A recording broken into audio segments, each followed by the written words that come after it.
할렐루야. 9월 22일 월요일 가정에서 드리는 새벽 예배 오신 모든 성도님들을 주님의 이름으로 환영하고 축복합니다.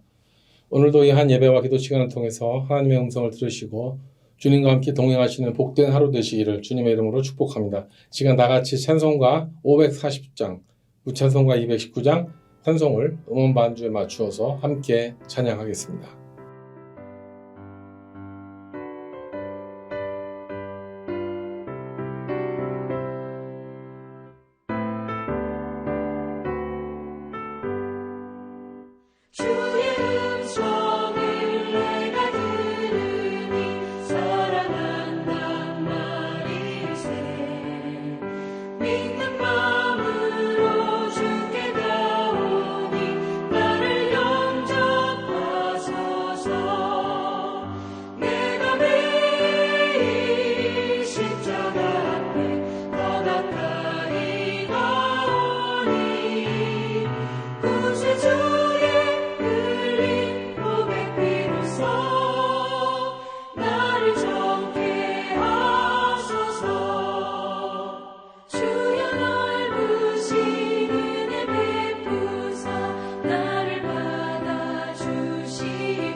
주의 보좌로 나아갈 때에 어찌하니 기쁠까.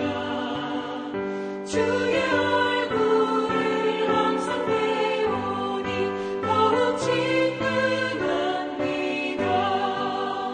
내가 매일 십자가 앞에 더 가까이 가오니 구세주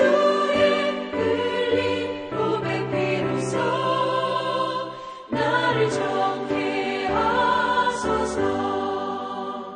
우리 구주의 넓은 사랑을 증명할 자 없으며 주가 주시는 참된 기쁨도 헤아릴 수 없도다. 내가 매일 십자가 앞에 더 가까이 가오니 구세주의 흘린 고백 피로써 나를 정케 하소서.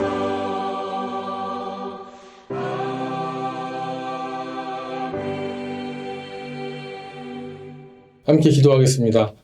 좋으신 아버지 하나님 감사합니다.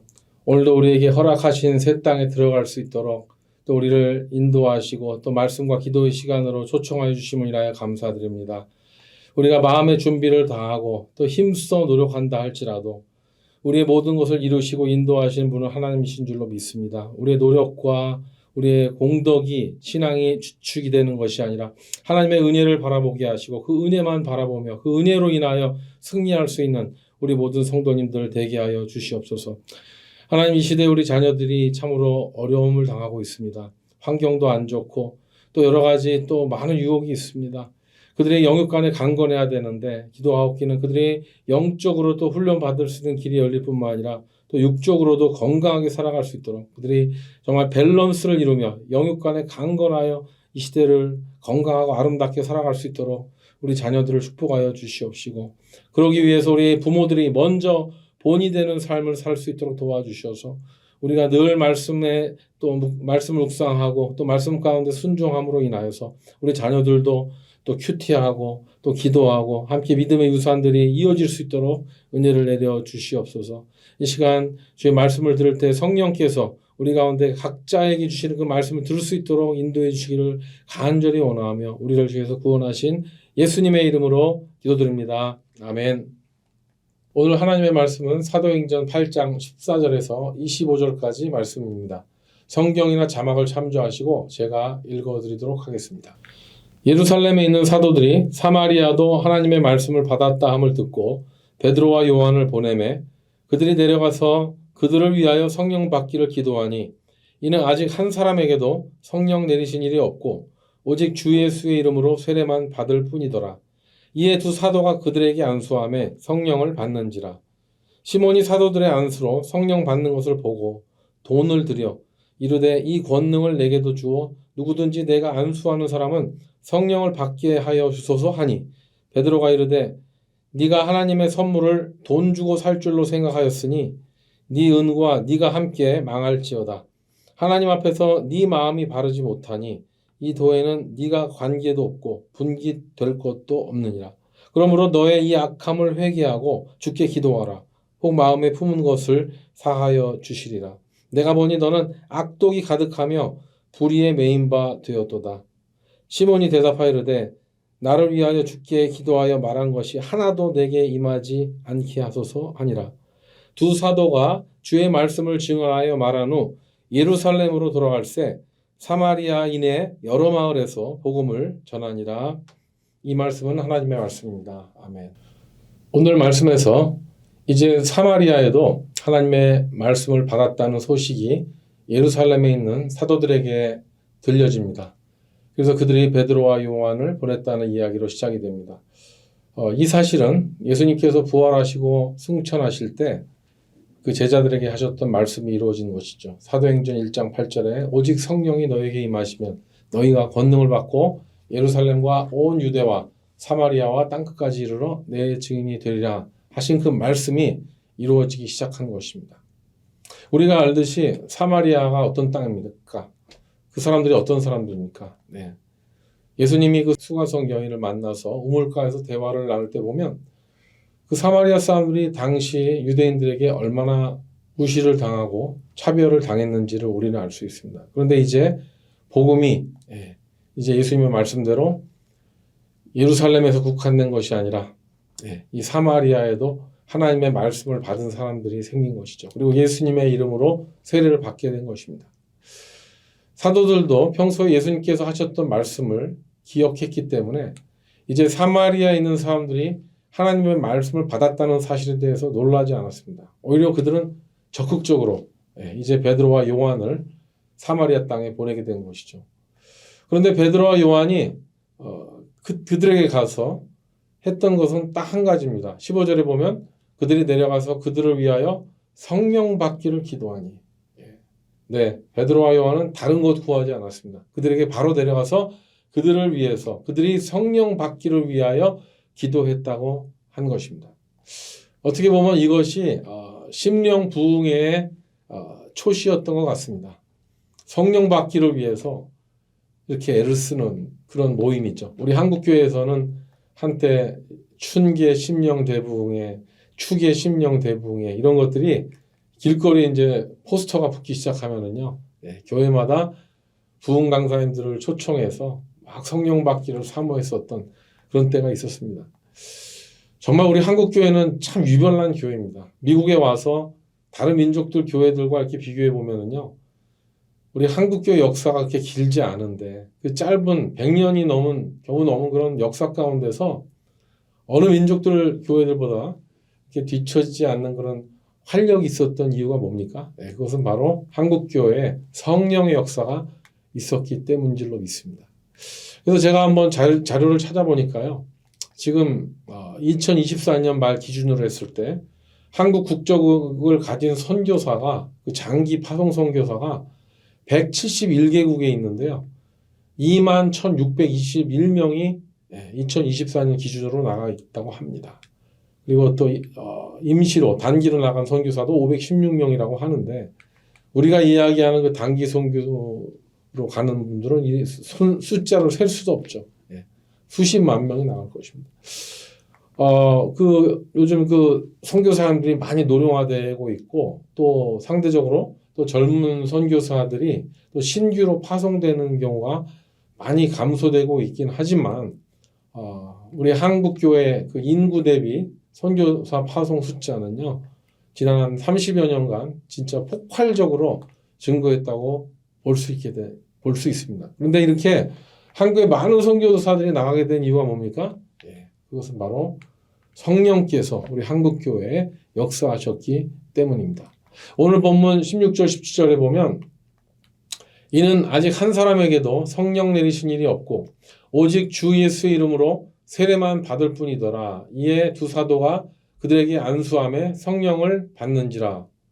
이 말씀과 같이 사마리아 사람들이 예수님의 복음을 들고 예수님의 이름으로 세례를 받았다고 했는데 아직 한 사람에게도 성령이 내리신 일이 없다고 했습니다. 그러나 오늘 본문에 보면 이제 베드로와 요한이 와서 그 사마리아 성도들에게 안수를 했을 때 성령을 받았다는 사건이 나오는데 왜 이 사실이 중요합니까? 사도행전에서 왜 이 사실을 포커스하고 있습니까? 그것은 사마리아 사람들이 그 당시에 예루살렘이 주축이 된 그런 주류 유대인들에게는 혼합적으로 멸시를 받아왔죠. 그리고 아주 사람 상종을 하지 않을 정도로 그들이 차별을 당했는데 베드로와 요한이 그 사마리아에 가서 성도들에게 안수함으로 말미암아 이제 어떻게 됩니까? 예루살렘 오순절 다락방에 임한 유대계 크리스찬들에게 임한 그 성령이 동일하게 임했다는 사건이 기록된 것입니다. 그래서 이 사건의 교회사적인 아주 중요한 의미가 뭡니까? 이제는 하나님의 말씀과 성령님의 역사가 혈통이라든가 또 빈부귀천이라든가 그런 것을 차별하지 않고 동일하게 역사하는 하나님의 영이라는 것을 확실하게 보여준 것입니다. 그러니까 우리 한국 사람과 같이 지도상으로 극동에 살고 있는 우리 한민족 그렇게 오랫동안 역사에 감추어져 있었던 그런 은둔의 민족 19세기 초만 해도 아시아에서 가장 빈곤한 나라 중에 하나가 한국이었는데 그런 한국에 성령께서 오셔서 교회가 세워지고 사람들이 성령 받으니까 그 수많은 선교사들이 복음을 들고 나가게 된 것이 아니겠습니까? 우리는 그 역사를 직접 눈으로 본 사람들입니다. 그래서 오늘 본문에 보면 사마리아 사람들이 받은 그 성령이 오순절 다락방에 임한 성령의 역사와 동일하다는 것을 알 수가 있습니다. 왜냐하면 베드로와 요한이 가서 성령을 받게 해달라고 안수를 했을 때 성령이 임했다는 것을 사람들이 바로 알아볼 수 있었던 이유가 뭡니까? 그들은 이미 오순절 다락방에서 성령이 임했을 때 일어났던 그 현상을 보았기 때문에 사마리아에도 그 동일한 현상이 나타난 것을 본 것이죠. 그러니까 성령이 임했다고 얘기한 것입니다. 이제 아마 사마리아 성도들에게도 방언이 터졌겠죠. 그들이 진짜 배우지도 못하고 정말 그렇게 시골에 있는 그런 사람들인데 막 여러 각계 국어로 막 방언을 하고 또 예언이 나오고 이랬을 때 성령의 역사를 그들이 보았기 때문입니다. 그런데 오늘 본문에 보면 굉장히 재밌어 보이면서도 교훈이 되는 아주 중요한 내용이 후반부에 나옵니다. 그것은 뭡니까? 시몬에 대한 이야기인데요. 시몬 베드로가 아니라 이 사마리아에 살고 있는 시몬이라는 사람의 이야기인데요. 그것은 어떤 성령의 역사를 종교적인 능력이라든가 어떤 신비주의적인 것으로 해석을 해서 그것을 이용하려는 어떤 시몬이라는 사람의 이야기가 나오는데요. 여러분 우리 한국교회에서 정말 성령의 역사가 그 수많은 교회를 일깨우고요. 성도들을 선교사로 불러일으키고 헌신하게 해서 또 선교사를 파송하고 교회가 부흥하고 막 이렇게 될 때 전도가 막 폭발할 때 동시에 어떤 일이 일어났습니까? 우리 한국교회, 우리 한국사회 보면 이 성령의 역사와 막 이렇게 펼쳐질 때 독보섯과 같이 이 사이비 종교들이 기독교 유사 사이비 종교들이 얼마나 많이 생겼습니까? 정말 그 기독교 유사 사이비 종교에 넘어가는 그 진짜 그 명문대학교 학생들 보면 더 가관이지 않습니까? 어떻게 그렇게 똑똑한 학생들이 그런 사이비에 쉽게 넘어갈 수 있는가? 그렇게 멀쩡한 여대생들이 넘어갈 수 있는가? 물론 요즘에도 이렇게 이단 교회에 넘어가는 멀쩡한 사람들이 참 많이 있는데요. 정말 안타까운 것입니다. 그들은 진짜 이 성령의 역사를 이렇게 인간적인 방법을 사용해서 아주 진짜 안 좋은 방법으로 많은 사람들을 잘못된 길을 가게 하는 것이 이단교회 아니겠습니까? 그런데 오늘 이 시몬이라는 사람이 그런 시도를 하려고 그러는 거예요. 18절, 19절에 보면 이런 얘기를 하잖아요. 이 성령을 받게 해주는 권능을 이제 나 시몬에게도 주어서 내가 가서 안수하는 누구든지 간에 성령을 받게 해달라고 그냥 부탁한 것이 아니라 돈을 들고 베드로와 요한에게 찾아왔다는 것입니다. 이 시몬이라는 사람은 종교적인 데 관심도 많았고 초자연적인 역사에도 마음이 열려 있는데 문제는 그게 뭐예요? 자기가 다른 사람들에게 기도할 때 성령이 임하게 해달라. 여러분, 그의 의도에 그게 보이지 않습니까? 어떤 개인적인 욕심이 역력히 드러나는 것이 뻔히 보이죠. 뭡니까? 성령께서 역사하시는데 자기도 영광을 받겠다는 거예요. 자기 숟가락을 올려놓고 하겠다는 이것이 그냥 다 보이지 않습니까? 여러분, 우리 교회에서도 보면은요, 성도님들이 가끔 그런 유혹에 빠집니다. 그런 교회 지도자들, 목사들도 이런 데 빠지는 거 많이 봤는데, 저도 경계합니다. 성령 받기를 사모하고, 다른 성도들에게 이제 성령의 역사가 일어나도록 그렇게 기도하는 그런 모임도 많고, 그렇게 하려는 사람들이 많이 있는데, 문제는 거기에서 자기의 의의를 드러내려는 것을 많이 보게 된다는 것이죠. 성령께서 역사하시는데 막 자기 의가 드러나요. 자기가 아니면 안 돼요. 자기가 이렇게 축소되거나 이렇게 무시되면은 되게 기분 나빠합니다.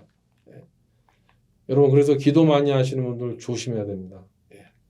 진짜 교회 보면은요, 믿음이 연약한 성도님들은 그렇지 않아도 자기가 기도가 부족한다는 거 알아요. 그래서 기도를 많이 하신다는 분을 옆에 두고 계시려는 것을 많이 보게 됩니다. 그런데 그렇게 되면 어떻게 됩니까? 기도 안 하는 분들은 계속 기도를 안 하세요. 그리고 계속 기도를 많이 하는 사람들에게 종속되려는 경향을 보이십니다. 그래서 반대로 기도하신다고 하는 분들은 그렇지 않은 분들을 이렇게 통제하고 싶은 유혹에 빠지는 경우가 이렇게 보입니다. 제가 물론 통제한다는 말을 써서 좀 언짢게 생각하실 수 있는 분도 계시겠지만, 그거는 그 사람 자기가 기도해 준다는 그 성도의 사생활에 대해서 더 많이 알아가게 될수록 더 그 사람에게 더 이렇게 지도하고 멘토링하고 싶은 유혹이 생길 수도 있다는 거예요. 그리고 또 잘못되는 경우에는 어떤 경우를 봤냐면요, 나중에는 이렇게 금품을 요구하거나 또 그냥 금품을 바라는 그런 관계가 될 수도 있다는 거예요. 이거는 진짜 이 시몬과 다를 게 뭡니까? 오늘 우리 시몬을 보면서 우리는 경계해야 됩니다. 기도를 안 하는 사람도 문제지만 기도를 많이 하고 성령님의 역사를 경험한다는 사람들을 더 주의하고 더 겸손하고 더 자기 자신을 돌봐야 된다는 것이죠. 베드로는 이런 시몬에게 올바른 말을 합니다. 오늘 20에서 23절에 보면 베드로가 이르되 네가 하나님의 선물을 돈 주고 살 줄로 생각하였으니 네 은과 네가 함께 망할지어다, 이렇게 얘기합니다. 하나님 앞에서 네 마음이 바르지 못하니 이 도에는 네가 관계도 없고 분깃된 것도 없느니라. 그러므로 너의 이 악함을 회개하고 주께 기도하라. 혹 마음에 품은 것을 사하여 주시리라. 내가 보니 너는 악독이 가득하여 불의에 매인 바 되었도다. 정말 대단합니다. 이 베드로는 아주 정확하게 이 시몬의 마음을 꿰뚫고 올바른 얘기를 해주는 거죠. 성령의 은사가 하나님의 선물인데 그것을 돈 주고 살 수 있다고 생각한 이 시몬이 돈과 함께 망하라고 얘기한 것이죠. 그리고 그런 생각이 얼마나 하나님 앞에 악한 것인지 네가 당장 죄사함을 얻기 위해서 회개 기도해야 된다고 얘기한 것입니다. 그리고 베드로는 시몬이라는 사람에게 너는 악독이 가득해서 불의에 매인받은 인간이다, 이렇게 얘기했을 때 참 그 듣는 시몬이 정신이 바짝 났겠죠. 그래서 자기의 죄를 인정하고 절대로 그런 저주가 나에게 임하지 않게 해달라고 바로 얘기하는데, 근데 여러분 참 또 아이러니한 또 것이 있는데 뭡니까? 베드로가 옛날 자기 이름이 뭐였죠? 시몬입니다. 예수님 만나기 전에 베드로도 시몬이었어요. 예수님 만나고 그 이름이 시몬이라는 시몬에서 베드로 반석이라는 이름을 갖게 되었는데 시몬은 그 미닝이 그 갈대죠. 흔들리는 갈대. 왔다 갔다 하고 예, 진짜 정말 우왕좌왕하고 그것이 시몬인데 자기의 옛날 이름을 가진 이 시몬에게 악독이 가득하여 불의에 매인받은 인간이라고 정죄하는 베드로는 어쩌면 자기의 옛날의 모습이 저랬었다는 것을 생각하고 그랬을지 모르겠습니다. 이렇게 예수님을 만난 이후 부활과 승천을 본 이후에 변화된 베드로의 모습을 보면 우리 모두에게 희망이 있는 줄로 믿습니다. 사랑하는 성도 여러분, 오늘 본문과 같이 우리는 영적으로 깨있지 않으면 정말 수많은 혼돈 속에서 살아갈 수밖에 없습니다.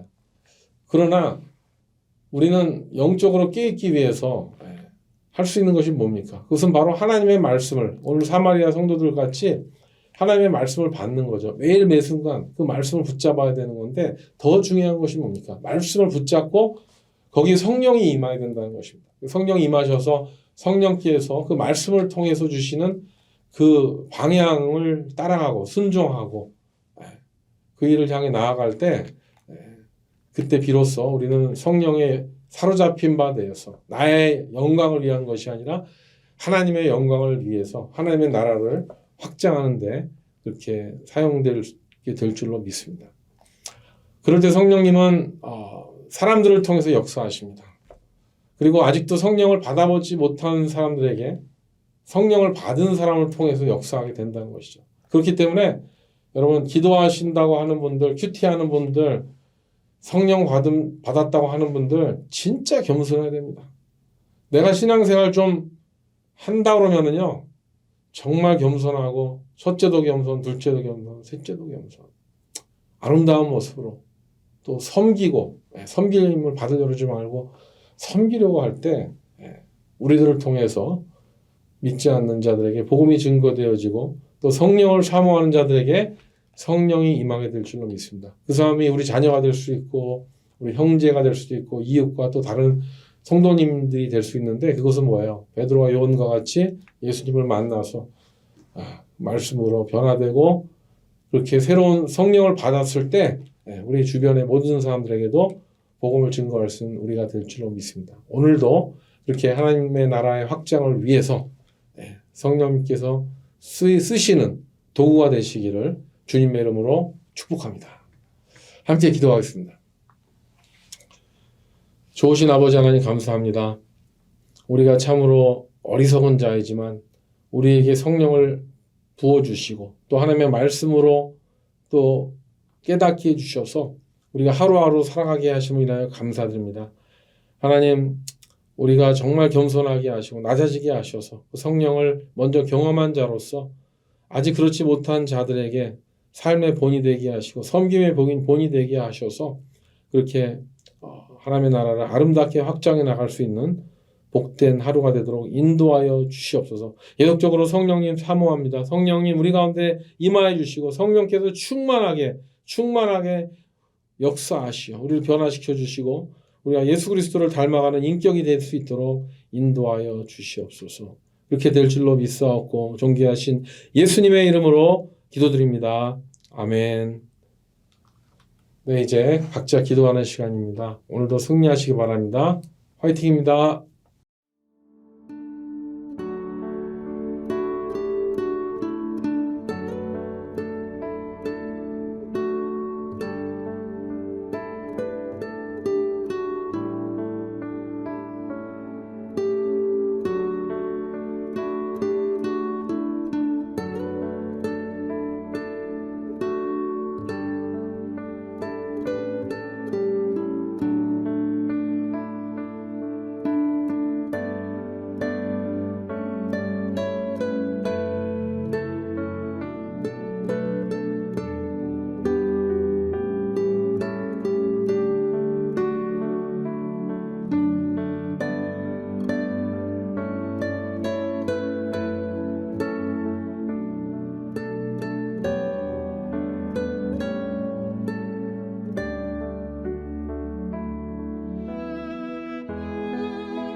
주옵소서.